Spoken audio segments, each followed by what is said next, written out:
Good afternoon, everybody. We're really excited that you're here. I'm just letting some of our participants join in, so just give us a second to clear the waiting room and then we'll get started.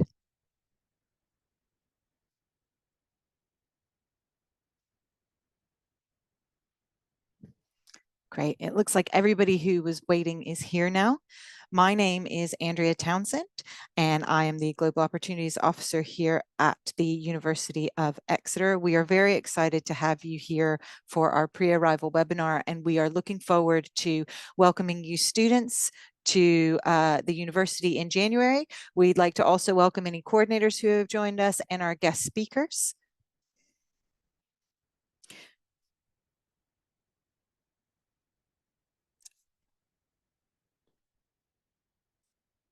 If we could just go to the next slide, please. Thank you. Like I said, my name is Andrea Townsend. I'm the Global Opportunities Officer here with the Inbound team, and I will let my colleagues introduce themselves.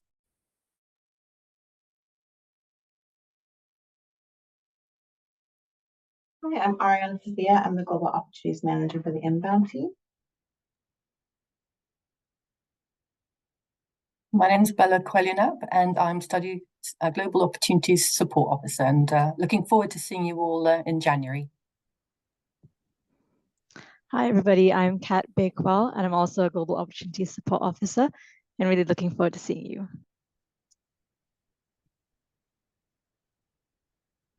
Hello, I'm Luke Moncrief-Jury, and I'm the Global Opportunities Support Officer based down in Penryn. So I look forward to meeting all of those of you who are going to join us on our Cornwall campus. Hi, everyone. Very nice to meet you. My name is Sarah. I have a split role. I work with the Global Opportunities Inbound team and also with a Field Trips team, and I'm based with Luke on the Cornwall campus in Penryn.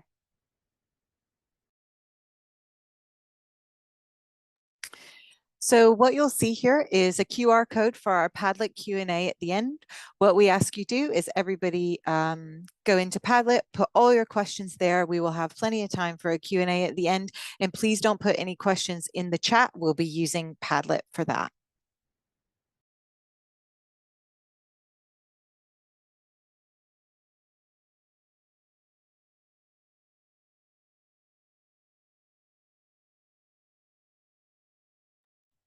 Sorry, video struggling to unfreeze there. Hello. So for those of you who are going to join us down on our Cornwall campus, really look forward to kind of introducing you to the area. So we're based down on the edge of Penryn, and Penryn and Falmouth are two kind of towns smushed into one. So between the two of them, we've got both Exeter University students and Falmouth University students, so sharing a campus.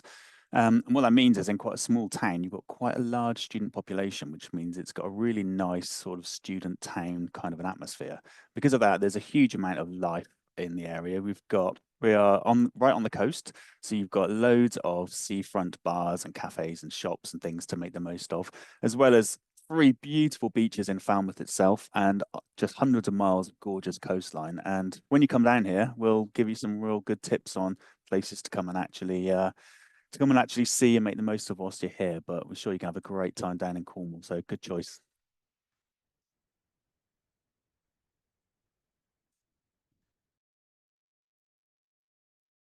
Hey everyone, I'm going to talk to you a little bit about the Exeter City and the Exeter campuses. So Exeter is a historic city. We have our cathedral in the centre dating back from the 1400s. Exeter is quite a small, compact city, population around 180,000. Student population is around 20,000. So students form a really important part of Exeter city life. I'll just go through the pictures you can see there on the screen. So top left, that's the River Exe. As you can see, lots of opportunities for water sports. On the right, we have Dartmoor National Park. We have 2 national parks in Devon, beautiful and not that far away. Bottom right there, we have great shopping from all the big brands to independent shops. And in the background, you can see the cathedral I mentioned. It's also it's hosting our Christmas market at the moment. It's really lovely around there. And then bottom left, we have a beach. We're really close to the coast, so just a short train or bus situated for outdoor activities.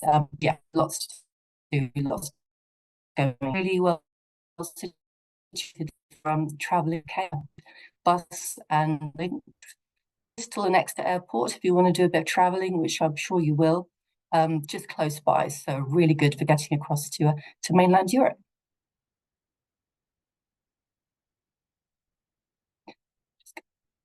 Societies. I'm just going to touch very briefly on societies because we have guest speakers from the student societies, or student unions, I should say. Now we have over 300, so many societies, as you can see there.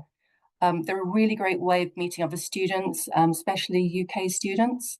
There are societies for just about every hobby interest you can think of. If you have an existing interest, you can pursue it here, or you can try something new. We have everything from Taylor Swift to ballroom dancing, everything really. I would be surprised if there isn't anything that wouldn't be of interest to you. If there isn't, you can start your own society. As you can see at the bottom there, there's sometimes or often a joining fee, which helps fund the sort of socials and activities that that you'll take part in. But yeah, strongly recommend societies for getting involved with university life.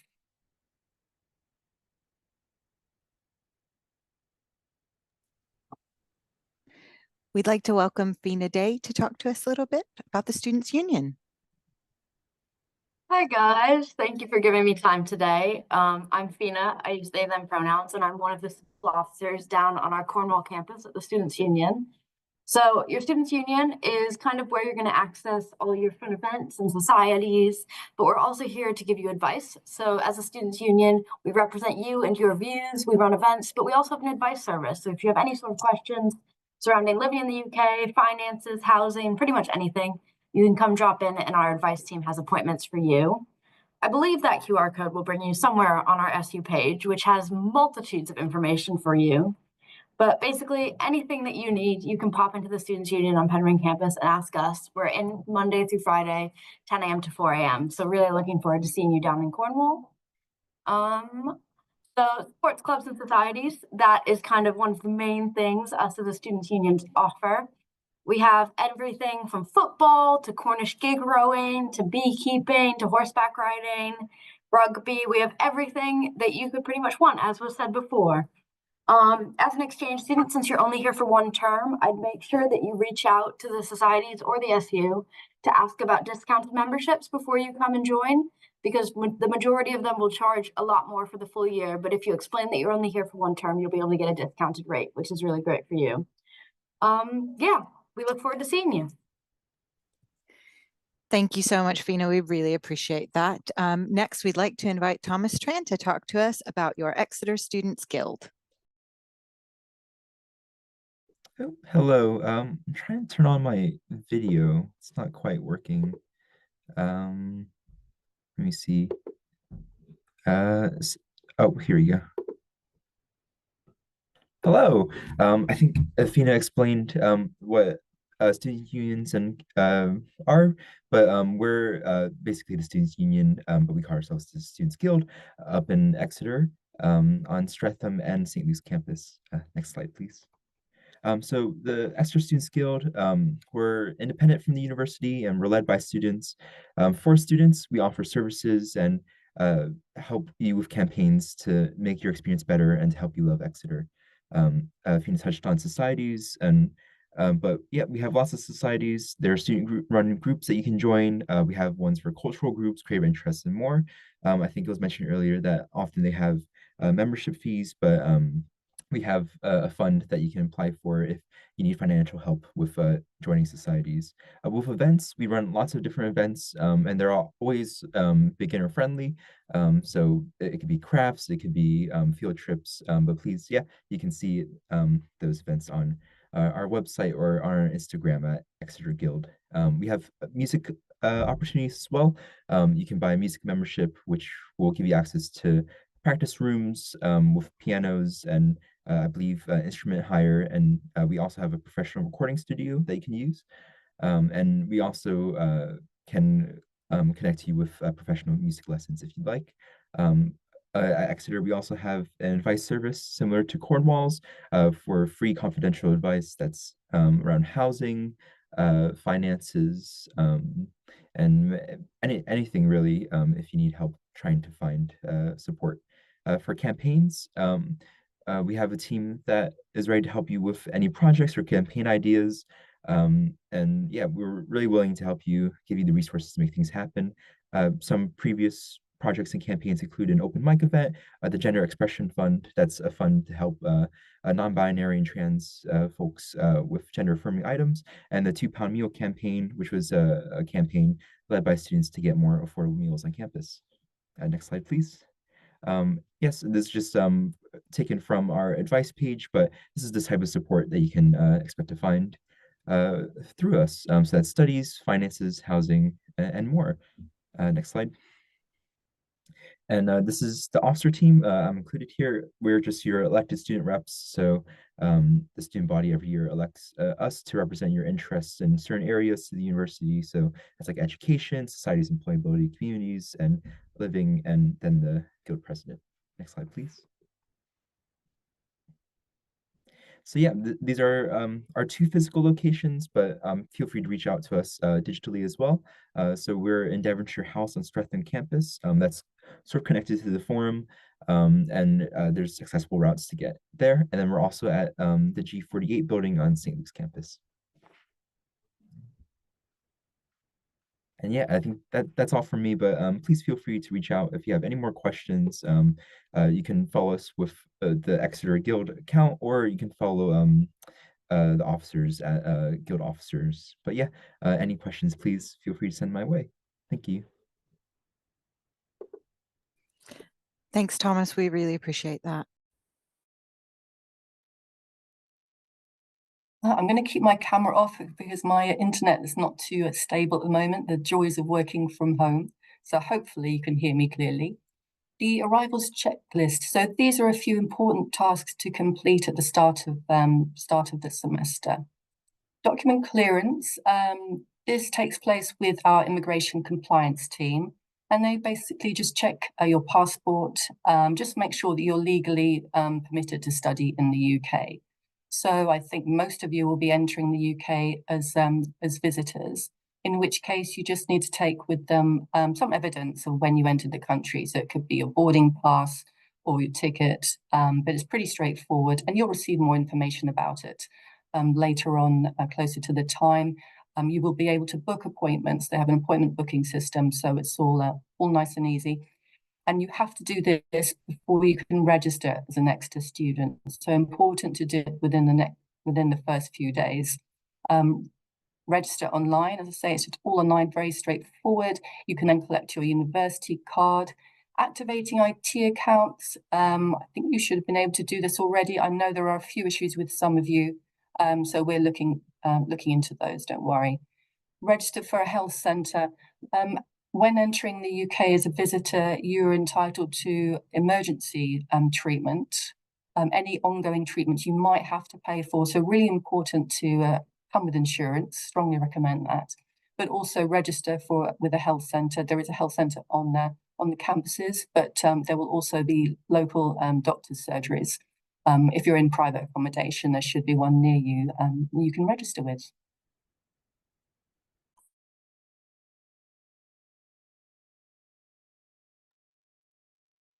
Hey, in January, we have a welcome program that is specifically designed for you, our inbound exchange students. During this program, we will give you important information for the duration of your stay, and you will also have the opportunity to meet other students during fun activities, such as a board games night, a green tea event. There's going to be a pizza and quiz night, and of course, our very popular trip to the seaside town of St. Ives in Cornwall. We will put on a coach for this. It's about 2 hours on the coach from Exeter to St. Ives. It's a really lovely trip. Don't miss out on this opportunity. St. Ives is a cute little town with lots of independent shops, art galleries. There is the Tate Modern Museum, lovely coastline for those who like walking, and beautiful beaches. And it's a great opportunity to visit outside the summer months when town gets really busy. You'll get further details on how to sign up for these events soon from us. we offer an orientation or a welcome talk to all exchange students. For those who are based on Exeter campus, there will be 2 sessions for this. One is on Friday, the 10th of January, for those who arrive early. So this will give you an opportunity to complete some tasks before the main group arrives, such as document clearance and registering with the university, collecting your student card. And then for the main cohort who arrives on the arrival weekend, this will take place on Monday, the 13th of January at 12 o'clock. The team will give you lots of useful information and advice during the session, so make sure you attend. There will be a campus tour for both sessions, so you can familiarize yourself with your campus, university grounds. And for the Penryn-based students, Luke and I will also arrange a welcome talk and a campus tour, as well as an evening event, so you get a chance to socialize with your fellow exchange students. And we will email you the details shortly once we know when everyone is arriving. Over to Luke for module selection. Thank you, Sarah. So thank you everyone for submitting your module requests. I'm just going to talk you quickly through some of the information about the module selection process, just to give you a better idea of what we're doing behind the scenes at the moment and why things work the way they do. So we asked you all to submit 8 modules in the first instance. Most of you will end up taking 4 modules. Some of you will be doing 3. The reason we ask for 8 is so that we've then got enough to select the 4 from that are suitable for you. Obviously, things like timetable clashes and things mean that you won't necessarily all get your first choice, but we'll aim to give you your top choices as much as possible. So for those of you who are European exchange students, you will usually need to take 75% of your credits in the subject that our agreement with your university is in. And for those outside of the EU, you will usually need to take 50%. So if you're doing 4 modules, that would be 2 modules within your chosen subject area. And then the rest of your modules can be from outside of that. Obviously, the more of your modules that are outside in various subjects, the more likely you are to have clashes. So if all of your modules are in the same subject area, you're much more likely to get your top module choices than if you've got a broader spread of disciplines. Could I get the next slide, please? Thank you. So we ask that you check when you're submitting your modules that you meet any prerequisites which are stated in the module descriptor. When you've submitted them, we then go through quickly and check that you have met those. And if you haven't, we will ask for either information on how you may have met the prerequisites or ask you to submit more module choices. They must be at a suitable level. So if you're an undergrad student, you'll need to take undergrad modules. If you're a postgrad student, obviously you'll want to take postgraduate modules. And on top of the your actual kind of subject modules, you will have the option to take some English language modules if you want to really make the most of improving your language skills while you're here. There are credit-bearing modules that you can take as one of your module choices to actually improve some of your English whilst you're here. And we've got, I believe, somebody ready to talk to you about the English language kind of skills system and the INTO program. Who should hopefully be here. If they're not, then I'll just carry on waffling for a bit if they're not ready. Emma is here. I'm here. Thank you, Emma. Hello, over to you then. Hello, thank you very much. Yes, hello everybody. So I want to tell you a little bit about my program. As you can see, its name is pretty much exactly what it does, English Language Skills Development. So this is a series of, it's a very extensive program. We run workshops. Some of those are specific to your subject. Some of those are more general. So you might find yourself studying academic writing with students from very different disciplines. You might want to do presentation skills. We also run workshops in academic listening and academic reading. And then we also run writing cafes, which are drop-in events where you can just come along, you can bring a piece of writing and we can take a look at it and help you to improve it. And if you want something a bit more individualized, we run one-to-one tutorials. Another thing that I think really great is our communicative and cultural English program.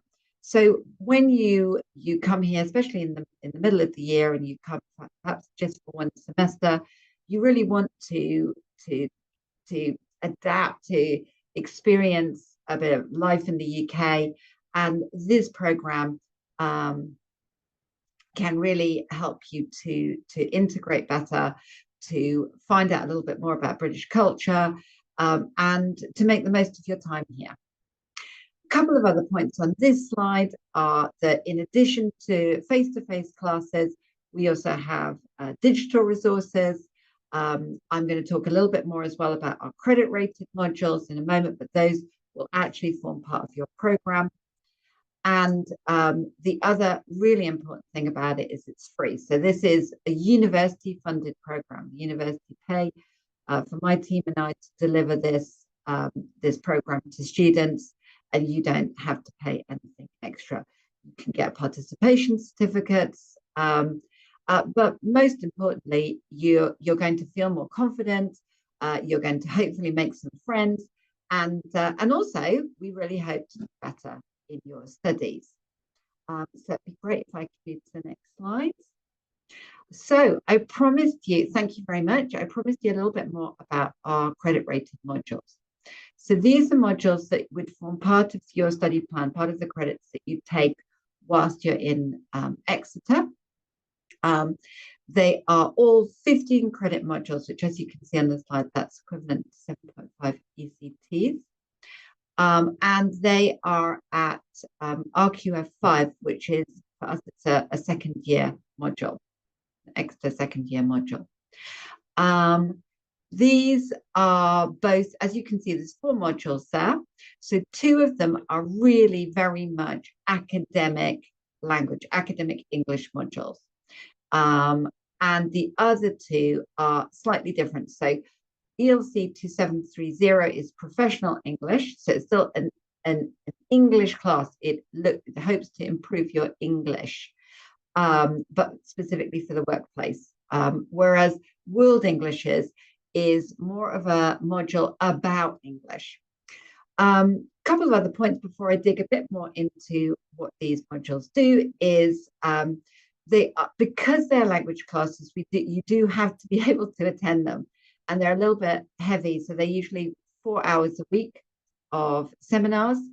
So we ask that we avoid clashes. You need the credits, and as all the assessment will happen in term, you'll need to be here until the end of term, which hopefully is March 21st.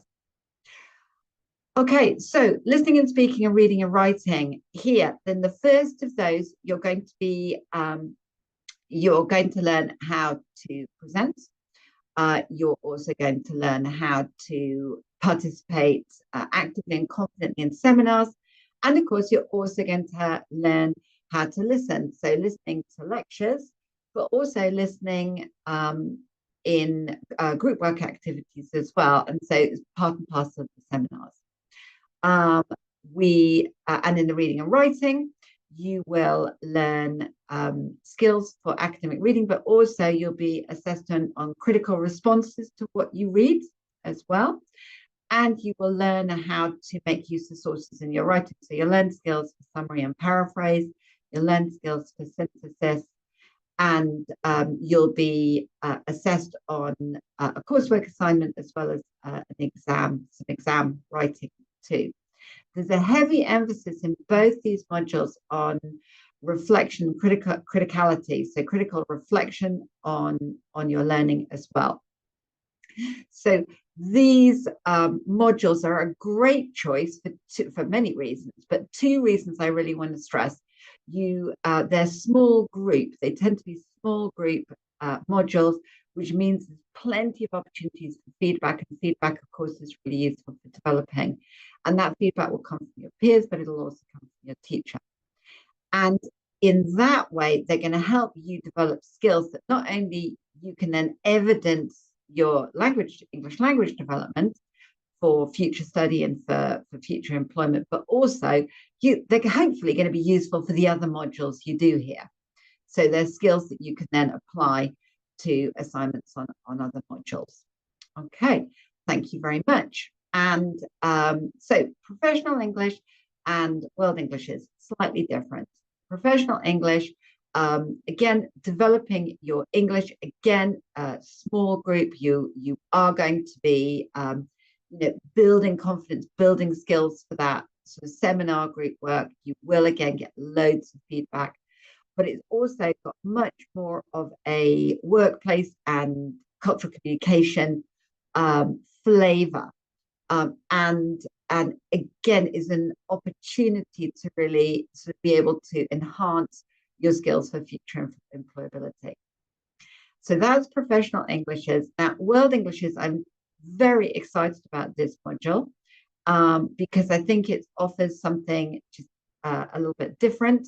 So I said to you, it's a module about English, if you like. So it's not so much that you will necessarily be learning sort of English vocabulary and grammar, but you'll get the opportunity to explore all the many different varieties of English around the world. And I've just been helping to, I've just been watching some of the summative presentations from this year's cohort. I do that every year. And so interesting, the different varieties of English that they study. And it's also going to really help to enhance your critical thinking skills, and because you'll also be writing essays, it's enhancing those critical skills in your writing as well. Very interesting, usually quite small groups, so lots of opportunities to give your views, to listen to the views of others. So yeah, I think that's my last slide. I hope that's my last slide. So yeah, so I can stop now, but I would be very happy to answer any questions if there are any. Thank you so much, Emma. We've got some Q&A towards the end if you're able to hang on. Otherwise, we'd be more than happy to direct people to you via email. Is that okay? That's absolutely fine. I'll hang on a little bit longer, but if I have to go, yes, emails would be absolutely fine. Thanks, Andrea. Thank you so much. I'll hand it back over to Ariana. I'm just here to talk about module allocation. So I think Luke already explained the process in which the team are now reviewing everyone's module requests. So thank you for submitting your requests, but also being responsive when we've needed to add additional choices. Really helpful for us to get all the information before the start of term. So we are currently reviewing everyone's requests, and we're checking prerequisites and module availability. Departments are now allocating students onto modules, and we will be hopefully letting everyone know. I don't want to say before Christmas in case you hold me to it, but we will hopefully be letting everyone know what they'll be taking very soon, which is a lot of students obviously to manually add onto modules. And we will, of course, be in touch again if we do need additional requests from you. You can change your modules in the first 2 weeks of teaching. So it's called the module change period or add drop. And during this time, the inbound team will be holding study support drop-ins. So for the Stratham team, we'll be in person for a block of time that we'll advertise.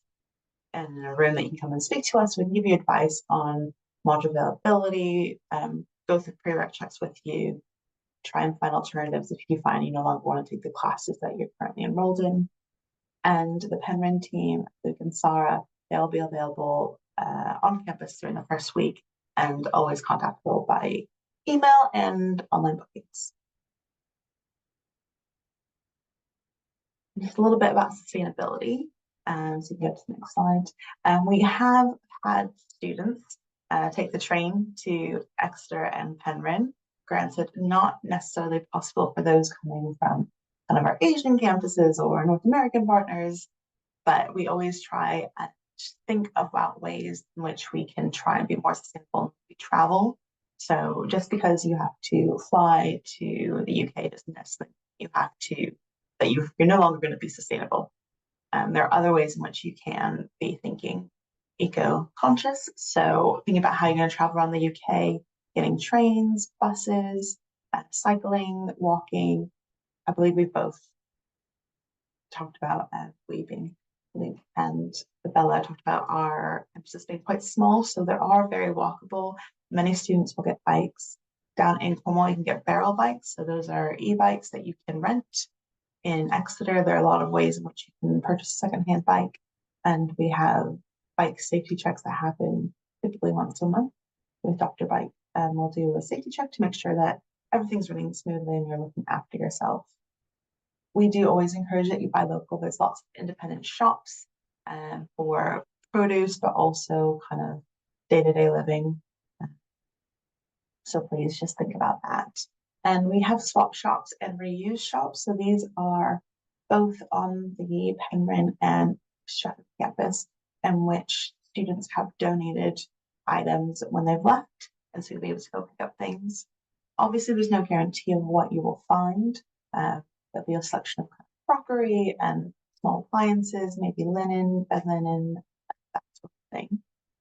But we do recommend like having a look because it's free and that will save you from having to worry about packing that.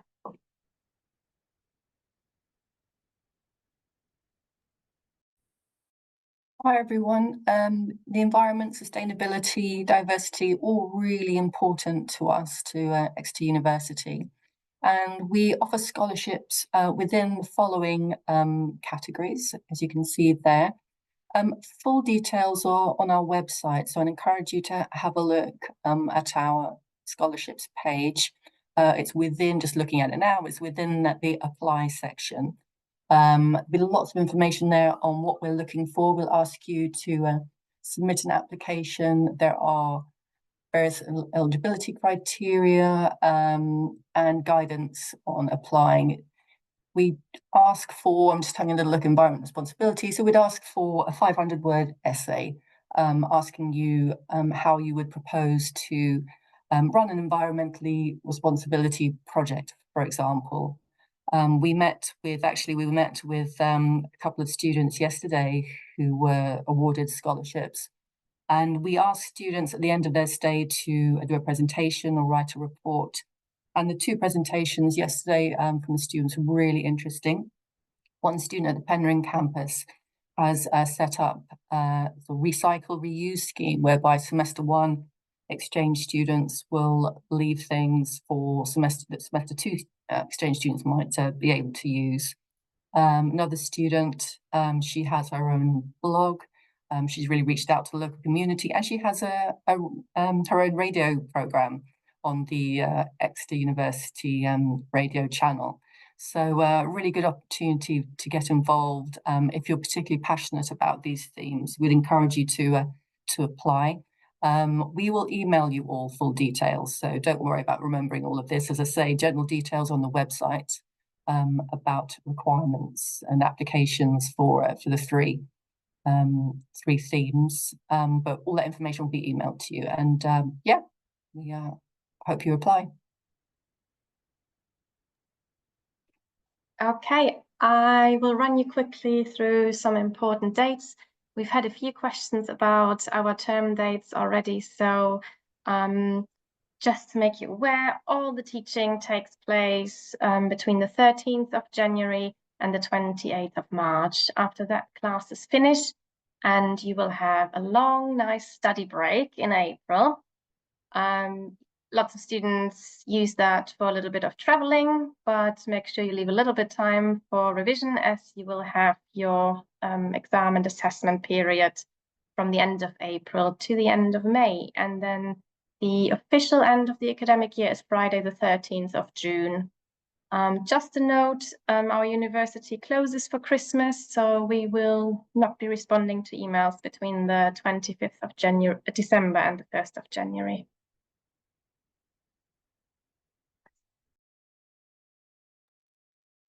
So as full-time Exeter students, you'll have access to all of the support services on campuses.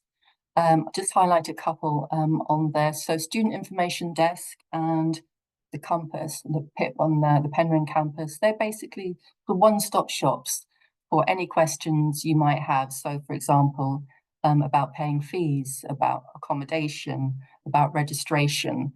If you go to those points, they'll be able to help you, and if they can't, they'll be able to direct you to whoever, the appropriate support service. Faculty info points and hubs, really important to familiarize yourself with these. We have info points in the main buildings on campus, and they deal with any academic queries you might have or issues. So, for example, they're responsible for timetabling. They are responsible for assessment, mitigation, examinations, anything like that. Modules to a certain extent, but we work closely with the departments, with the hubs on those. But any academic issues or queries, you go to your building information point, also called a hub. You'll have a personal tutor, and this person will be responsible for guiding you and advising you with any sort of academic issues or queries you might have. Both of the student union have services to advise on well-being, welfare, etc. We have our well-being teams, so we have our teams that support physical and obviously mental health. We have us, you have us. If basically you're not sure who to talk to about anything, then please do contact us. And if we can't help, we can direct you to the appropriate service. And we have our international student support team. Now, they are our visa experts. Any visa or immigration queries should be directed to them. And you'll find a full list of the support services on the university website.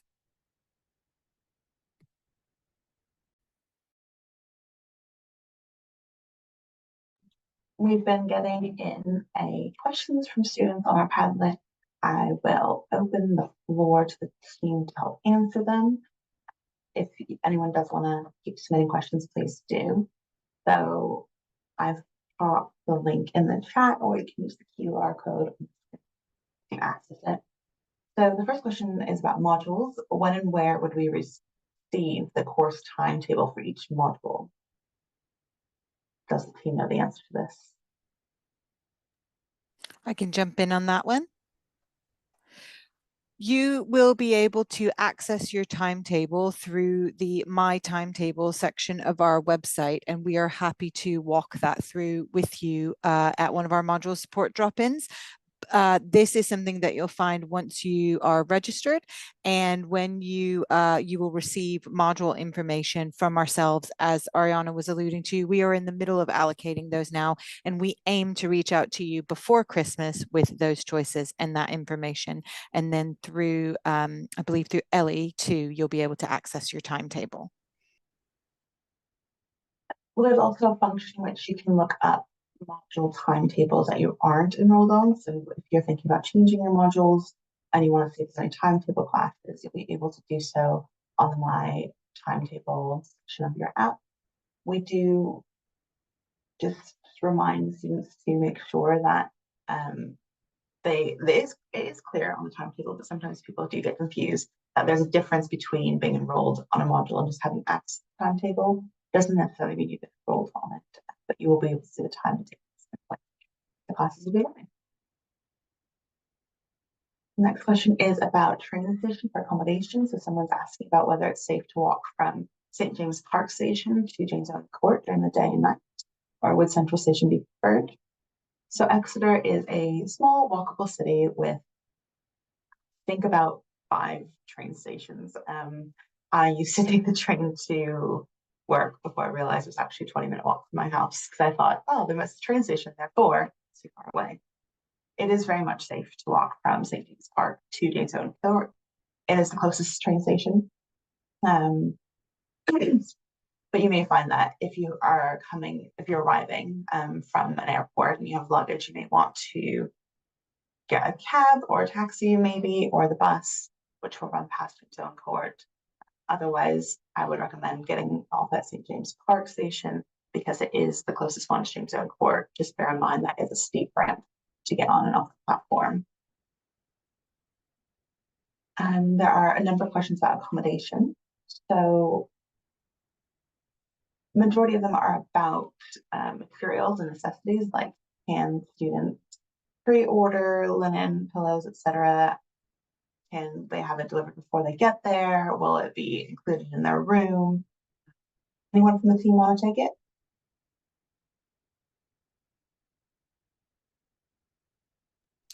while we look for someone to answer those specific questions, I will put some contact info for the accommodation team for students in the chat. So the University of Exeter accommodation doesn't include kind of linens and bed materials and crockery if you're doing self-catered accommodation. However, they do have students typically receive a discount if you use Uni Kit Out service. So this is a service in which you can kind of select everything that you want for your accommodation, which includes pillows, duvets, pots, pans. It is expensive, or more on the expensive side, as you are paying for the convenience of having it shipped to your room. Otherwise, there are a lot of locations around the city that you can go and buy. Exeter has IKEA, large supermarkets stock these things, as well as places in town. So there are ways in which to kind of kit out your room, plus those reuse shops and swap shops that we've spoken about as well. So there's a mixture, but there you'll be providing those materials. Can I just say something about the swap shops before we move on from that? Please. So Ari has mentioned a couple of times, some of our students have actually organized a swap shop, and they have all of our or lots of our outgoing semester 1 students have agreed to leave behind a lot of the things that they bought, things like basic kitchen equipment and some bedding that they bought for their stay, and they have organized collection boxes to put those in so that you can come along when you arrive, and instead of having to go out and buy pots and pans that you'll only use for 3 months, you can come along and help yourself if you want to from those items that the semester 1 students have left behind. We'll give you information for those of you, sorry, this is for the Cornwall students, just to be clear. We will give you the information on exactly where you can come and get that closer to the time. There are about 20 odd students leaving and only about 5 of you arriving. So there should hopefully be, enough for most of you to get a lot of what you need there, but we'll have a better idea closer to the time of what's available and where it will be for you. All right. Thanks, Luke. And just say something very quickly. Just during the orientation program, so week beginning Monday the 13th, there is a 2-hour shopping tour of the city on the Monday at 2:30. So that would be a good opportunity to head into town, have a tour of the town, and you can find, or someone can show you all the best places to get your bits and pieces for your room and buy food, etc. So yeah, that's on the Monday. There is a link in the chat to the welcome program, everybody, if you want to have a look there. It's got more information about all those events that are happening. Thanks, Andrea. And Luke, are you able to explain the application process for accommodation on Penryn? Absolutely. So we have been in touch with the accommodation team down here and given them the sort of the number of you that are arriving and the names, and hopefully they've been in touch with you. But basically they will be, I can send you more information actually online via email, but they are already aware of your existence. Hopefully they have been in touch and given you whatever information you need directly. Because there's so few of you, we're able to do a little differently down here, but basically, yeah, you should have received application information. If not, if you haven't yet received that, then if you could get in touch with us at Inbound and we'll get that out to you and make sure that you are on the list for the accommodation team. Right, thank you. So the standard for, I know certainly for the Exeter accommodation, is where a lot of these questions are being directed, is that key collection will be from the Sunday afternoon from 4 p.m. They do have a space open from 10. You do get into the city early, so you're not just like standing outside James Owen until 4 p.m. That is the earliest in which you can receive your keys, and I believe that the accommodation office has reached out to students with instructions on how to book a collection slot to pick up your materials. So if you are arriving into the UK earlier than Sunday, it is recommended that you find temporary accommodation. So there are a number of hotels, hostels, Airbnbs around the city. So if you are attending the pre-arrival or the early arrivals orientation on the Friday, you will probably need to stay somewhere else just because you are taking rooms of other exchange students whose contract finish on the Saturday. So it's a very short time for the cleaning staff to go in and turn the rooms over, which is why it's Sunday, unfortunately. Someone's asked about private accommodation, and it's kind of linked to the other questions going into term dates. So if you are taking classes that do not have exams or in-person exams for the May assessment period, everything will finish for you at the end of because then we'll go into our April Easter break, and then you'll have the assessment period. If all your assessments you're able to submit online, you can look for a shorter duration accommodation period.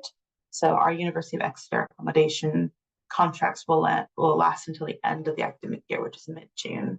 However, if you are looking for private accommodation, you have flexibility then into determining when you finish your room contract.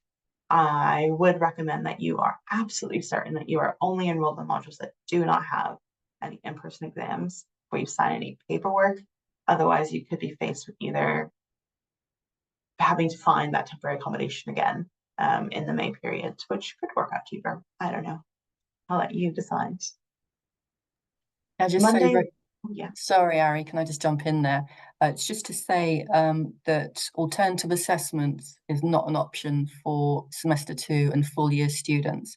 You are expected to stay. If you have a sit-in exam, you must be in Exeter or Penryn to take it. You can't arrange alternative assessment, ask for alternative assessment just because you want to leave a bit earlier. You are required to do the same assessment, exams, coursework, whatever, as the Exeter students. So no alternative assessment arrangements, I'm afraid, are possible. The orientation on Monday, January the 13th is also the first day of classes. So we recommend that if you have any timetable sessions that you do attend your classes, we will be recording any orientation activities, so you can refer back to it. And the 17 will be on site for those module support drop-ins. You can always come in and talk to us about any questions you have. So when it comes to that first week of term, please do go to your classes. We'll be sending out recording links out so you don't miss any information on what to do as an exchange student. And always do come see us in the module support drop-ins. We're there to answer any questions. Is Exeter safe? I want to say Bella can answer this because Bella is a long time Exeter resident. Yeah, thanks. Yeah, I would say so. It's as we've said previously, it's a small, compact city. I think it's quite a friendly city, easy to navigate.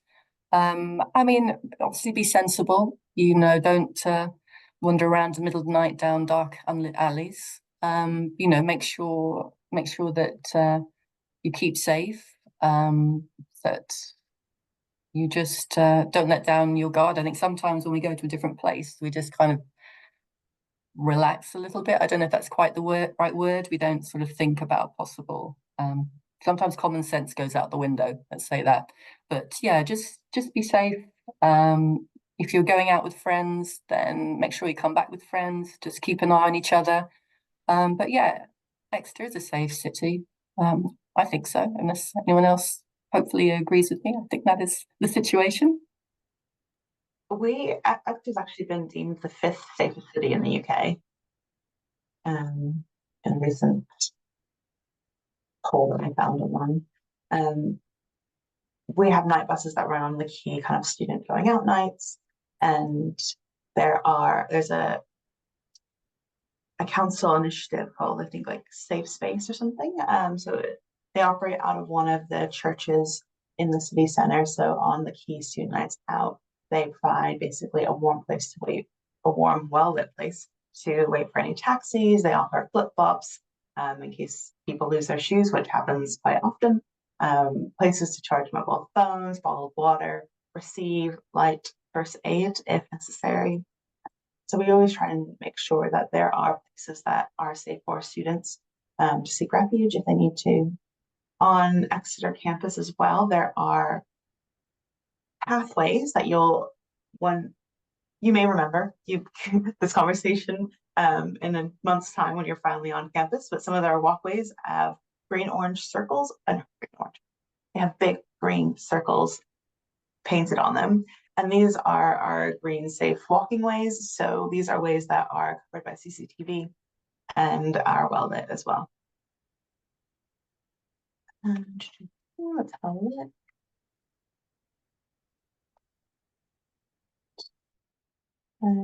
There is a gym membership for students. We are actually one of the sporting universities in the UK, usually highly ranked within BUCS, which is the British University and College something. The S stands for something other than something, but something. So we do have a very good gym, and students do receive a discount. You'll be able to find that information. We'll send around some links, or hopefully Andrew will find it and pop it in the chat. Students do get a discount for gym membership. There are a number of other gyms available in the city if you find that you like their facilities better. Oh, there it is. Thank you for the Cornwall students there. As someone below also mentioned swimming, so there are a number of pools across the Exeter city. So we have some council pools, so like city council pools, and there's also a swimming pool at St. Luke's and an outdoor pool at Streatham. So there are many choices in which to keep swimming while you're here. Can anyone in the team answer when students will receive their exam timetable? I believe that's in March. The exam timetables are confirmed and sent out to students. But again, once you're here, and if you want to speak to your hub or info point, they'll confirm exactly when. But my understanding that it is in March. Great. I see there's a couple of queries just quickly about the first day of teaching clashing with orientation. Yeah, we have a slightly odd academic calendar where there's no gap basically between semester 1 and semester 2. So we work orientation. It has to take place in the same week as teaching begins. But we would encourage you to come to as many of the sessions as you can. Obviously, lectures, classes have to take priority, and information sessions and talks will be recorded. So don't worry, you won't miss anything. But yes, that's why essentially that we have to work orientation around teaching. But hopefully it works for you, and do sign up to as much as you can, particularly social events. We have a question around name correction. So they believe that they registered with using an incorrect formation of their name. If this is you, Nervous Hummingbird, please email inbound@exeter.ac.uk and we'll try and get that sorted out for you. We do have a question about transcript. So all students will receive an academic transcript at the end of the academic year. So for students studying in semester 2, you typically receive your transcript early mid-July, and this is due to the exam period, the assessment period being in May. Then academics have to mark it, and then because it's the end of our academic year, there's a lot of exam boards that take place in which every student's record is reviewed and assessed, and then we will be issuing transcripts shortly after. A copy will be sent to both you and your home university, and we only send electronic versions. If you do require a physical version, do get in touch. But we will be sending official PDFs out to the students and the university. Someone has a question about IT issues. Please email inbound@ac.uk or exeter.ac.uk. We'll be able to give you some guidance on how to resolve any IT issues you have. I know it's there is a web page that is clear on how to fix it before you've actually gotten in. So I know when you first look for support, it just says to register, like log something on the IT help desk, which you need your IT account to be working in order to do that. So please do email us if that is you. And then finally, there is a question about setting up a group chat. Yes, I have heard about this. So what would be good, I think, to do is if someone, actually, well, what I'm going to do, can Capybara or Reliable Aardvark please email Inbound? And what we'll probably recommend is that either one of you will set up a WhatsApp group, and with that link that you create, we can then send it out to the rest of the kind of exchange student cohort so we can get that information out and then join the group chats. And I think that's all the questions that are on Padlet. If you have any more, please don't hesitate to email us. We're going to be here at work until 25th of December, and we'll be back on the 2nd of January. So yeah, thank you all for coming, and can't wait to see you. Thanks so much, Ari. I just wanted to thank everybody for being here. Thank you, students. Thank you, coordinators. Thank you, guest speakers. We really appreciate your time. We are recording this session. I will soon be sending that out to you all. And if I could just direct everyone back to an email that you got on the 3rd and or 4th of December. It has a lot of really important dates in there. It also has the schedule for our module support drop-ins, as well as a link to the Welcome Program events that you might be interested in. Again, in the chat here are some relevant links that will be of interest to some of you. Any questions, we are available via email, and we will endeavor to respond as quickly as possible. Thank you again, everyone, for being here. We really appreciate your time, and thank you to all of my colleagues for making this such a wonderful webinar. We'll see you guys soon, and we can't wait to welcome you here to Exeter.